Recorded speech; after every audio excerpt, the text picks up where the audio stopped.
Hello दोस्तों, मैं शंकर लाल और आप सभी का स्वागत करता हूं बीएससी वाला सीकर पर। और आज मैं आपके लिए लेकर आया हूं माइनर सब्जेक्ट माइनर में पब्लिक एड लोक प्रशासन लेकर आया हूं। इससे गैस पेपर लेकर आए हैं हम। और आपके लिए यहां पर इंपॉर्टेंट क्वेश्चन रहने वाले हैं, जैसे कि एक रात पहले पढ़कर पास होने वाले। और आप अपनी सीरीज में मुख्य मुख्य लगा लीजिए इन क्वेश्चनों को देकर बिल्कुल सटीक तरीके से। और हमारे यूट्यूब चैनल बीएससी वाला सीकर को सब्सक्राइब करना ना भूले, क्योंकि आगे आने वाले सारे माइनर सब्जेक्ट और सारे मेजर सब्जेक्टों की क्लास आने वाली है। हम गेस पेपर लेकर आते हैं जिससे आपको बहुत फायदा मिलता है। चलते हैं आप क्वेश्चनों की और कैसे कैसे क्वेश्चन आने वाले हैं। तो पहला क्वेश्चन आपके लिए रहने वाला है, जैसे कि आपका पहला क्वेश्चन है, मानव अधिकारों की संक्षिप्त परिभाषा दीजिए। मानव अधिकार क्या होते हैं? मानव अधिकार वह अधिकार होते हैं जो मानव को जीवन जीने का संरचनात्मक ढांचा जो होता है वो, जैसे कि आपका जीवन का अधिकार और स्वतंत्रता का अधिकार। कौन कौन सा? जीवन का अधिकार, अधिकार और स्वतंत्रता का अधिकार, ऐसे अधिकार जो मानव जीने की प्रकाष्ठा पर निश्चित होते हैं। दूसरा क्वेश्चन आपके लिए, स्वास्थ्य का अधिकार, राइट टू हेल्थ से क्या से? आपके स्वास्थ्य से संबंधित अधिकार, आपका पूरा स्वास्थ्य, प्रत्येक व्यक्ति क्या शारीरिक मानसिक और सामाजिक रूप से क्या रहना चाहिए? स्वस्थ रहना चाहिए। वही क्या है ना? है ना? इसमें क्या क्या, इसमें एक तो आपकी सुलभ सुलभ स्वास्थ्य स्वास्थ्य सेवाएं उपलब्ध हो, सेवाएं उपलब्ध हो, किफायती उपचार, किफायती उपचार, किफायती उपचार से क्या कि अमीर और गरीब दोनों के लिए क्या वो समान हो, है ना? और सरकार क्या करवाए? स्वच्छ पर्यावरण उपलब्ध करवाए, स्वच्छता, स्वच्छ पोषक तत्व, स्वच्छ पर्यावरण, सारा का सारा इसमें क्या किया जाता है? सम्मिलित किया जाता है ना? यू निवारक सेवाएं, जैसे कोई निवारक सेवाएं, नियमित जांच। ठीक है, चले नेक्स्ट क्वेश्चन की ओर। दूसरा क्वेश्चन क्या पूछा जा सकता है अगला? तो अगला क्वेश्चन है आपके लिए, मानव अधिकारों के आंदोलन की शुरुआत कब और क्यों हुई थी? तो मानव अधिकारों के आंदोलन, जब मानव पूरी तरीके से क्या हुआ था, झगड़ा हुआ था समाज में। वो अपने अधिकार, अपने जीने के जो तौर तरीके, उन तरीकों को अपने आधार पर जीना चाहता था, जिसके लिए क्या हुआ थी, इसकी शुरुआत हुई थी। कब हुई थी? तो कब हुई थी? हम पढ़ते हैं यूएनओ, द्वितीय विश्व युद्ध पढ़ते हैं, 20वीं शताब्दी, विश्व युद्ध द्वितीय जब हम पढ़ते हैं 1939 से 45 के बीच में क्या हुआ था आपका? द्वितीय विश्व युद्ध होता है। ठीक है, अब इस द्वितीय विश्व युद्ध के बाद में क्या होती है ना, जिसे, है ना, इसे फ्रांसीसी क्रांति, फ्रांसीसी क्रांति। और सबसे पहले बात करें तो मेगना कार्टा, मे, है ना, मेगना कार्टा, जिससे क्या होता है, संविधान का जन्म होता है। और उससे क्या होता है, मानव अधिकार आंदोलन की शुरुआत होती है। ठीक है, और क्यों हुई थी? समानता के लिए हुई थी। लोगों को समान अधिकार नहीं मिल रहे थे, और न्याय और कानून व्यवस्था ये सुलभ चलाने के लिए हुई थी। और शोषण के विरुद्ध अत्याचार जो हो रहे थे उनको कम करने के लिए क्या हुई थी, आपके मानव अधिकार आंदोलनों की शुरुआत हुई थी। चले नेक्स्ट, मानव अधिकारों की अंतर्राष्ट्रीय घोषणा यूओडीएचआर कब अपनाई गई थी? तो याद रखना, मानव अधिकार दिवस कब मनाते हैं सर? तो हम मनाते हैं 10 दिसंबर को, 10 दिसंबर को मनाते हैं। ठीक है,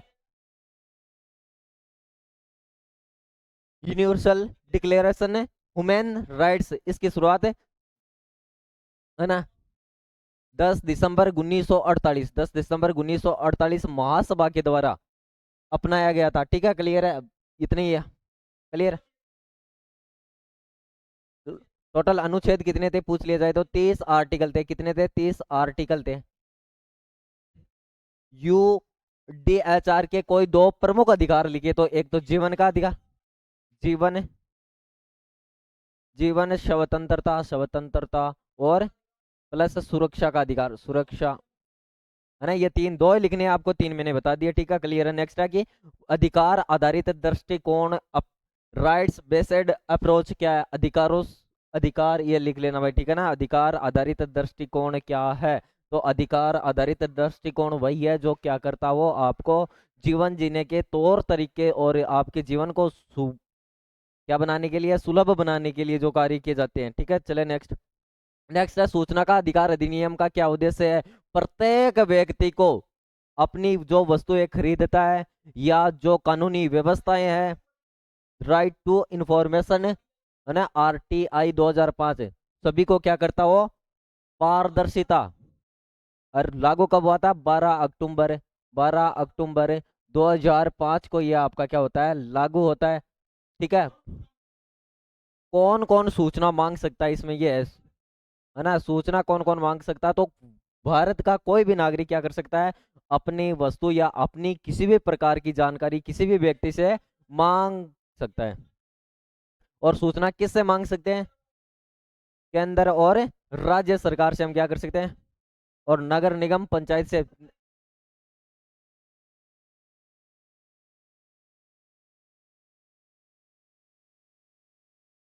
मनरेगा के अंतर्गत कितने दिनों का रोजगार दिया जाता है? पहले 120 दिया जाता था, सॉरी 100 दिन दिया जाता था, फिर 120 किया गया, और वर्तमान में इसका नाम चेंज करके क्या कर दिया गया है? जी राम जी कर दिया गया। और इसमें कितने? 125 दिन का, है ना। पहले महात्मा गांधी राष्ट्रीय ग्रामीण रोजगार था, और अब है जी राम जी। जी राम जी शुरुआत की अगर बात की जाए तो कब की गई? 2005 में इसकी, है ना। और लागू 2 फरवरी 2006 को, 2 फरवरी 2006 को। क्लियर, है ना। और 2009 में इसका नाम चेंज किया गया था, है ना। 2009 में इसका मनरेगा किया गया था। और उद्देश्य है कि भारत ग्रामीण बेरोजगारी को कम करना, गरीबों को आजीविका और साधन देना, पलायन रोकना, क्योंकि पलायन करे जैसे बिहार से अन्य राज्यों में जा रहे हैं, और एक ग्रामीण सरकारी परिसंपत्तियों का क्या करना? निर्माण करना, सामाजिक सुरक्षा प्रदान करना। प्रमुख विशेषता है क्या क्या रहने वाली इसकी? रोजगार की गारंटी, मतलब असुरक्षित मानवाधिकार आयोग NHRC की स्थापना किस वर्ष हुई थी? वाह क्या बात है, राष्ट्रीय, है ना, नेशनल ह्यूमन राइट्स की स्थापना कब हुई थी? जल्दी जल्दी।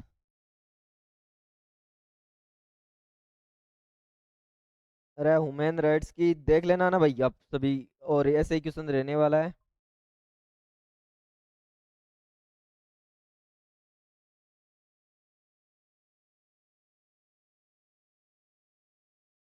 आयोग की स्थापना किस वर्ष हुई थी? है ना, कमेंट करो, देखा जल्दी सारे के सारे, है ना।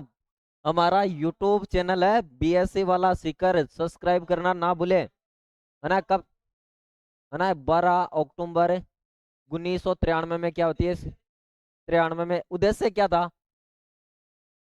है ना, अधिकारों का अधिकारों का अधिकारों को संरक्षण प्रदान करना,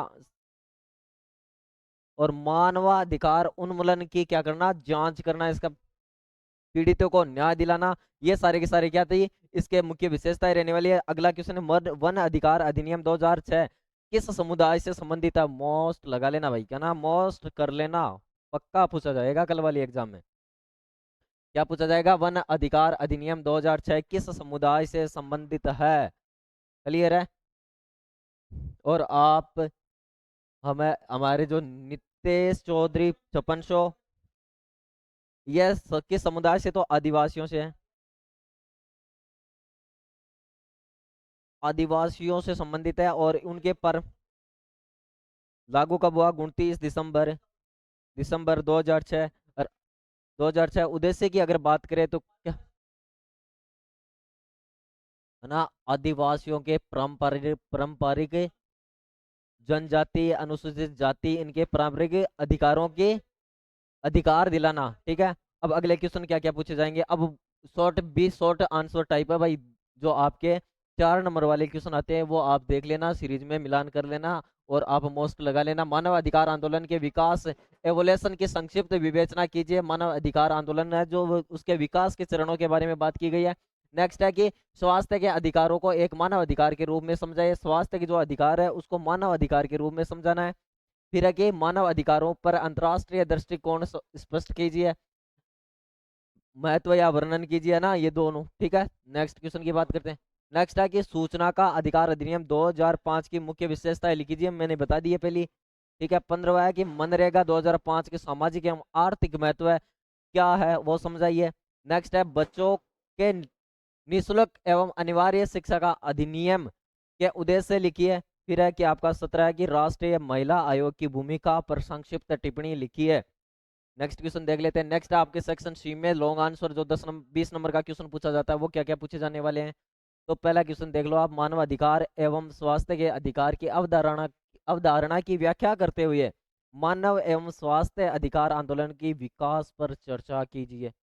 ठीक है, नेक्स्ट क्वेश्चन है कि अधिकार आधारित शासन, राइट बेस्ड गवर्नेंस से आप क्या समझते हैं। भारत में लागू प्रमुख कल्याणकारी योजनाओं एवं कानूनों का वर्णन कीजिए। सूचना का अधिकार अगला क्वेश्चन है, सूचना का अधिकार अधिनियम 2005, मनरेगा 2005 तथा बच्चों के लिए निःशुल्क एवं अनिवार्य शिक्षा अधिकार अधिनियम की तुलनात्मक अध्ययन कीजिए। नेक्स्ट है 22वां क्वेश्चन जो, भारत में मानव अधिकारों की रक्षा में निम्न संस्थाओं की भूमिका स्पष्ट कीजिए। फिर है आपका अधिकारों की भूमिका स्पष्ट कीजिए, कौन कौन से अधिकार, जैसे कि आपका राष्ट्रीय मानवाधिकार आयोग है, राज्य मानवाधिकार आयोग है, राष्ट्रीय महिला आयोग है, बाल अधिकार आयोग है, इसके बारे में बताना है। अगला क्वेश्चन है कि राष्ट्रीय अनुसूचित जाति एवं अनुसूचित जनजाति आयोग तथा वन अधिकार अधिनियम 2006 का अधिकार आधारित शासन में महत्व स्पष्ट कीजिए।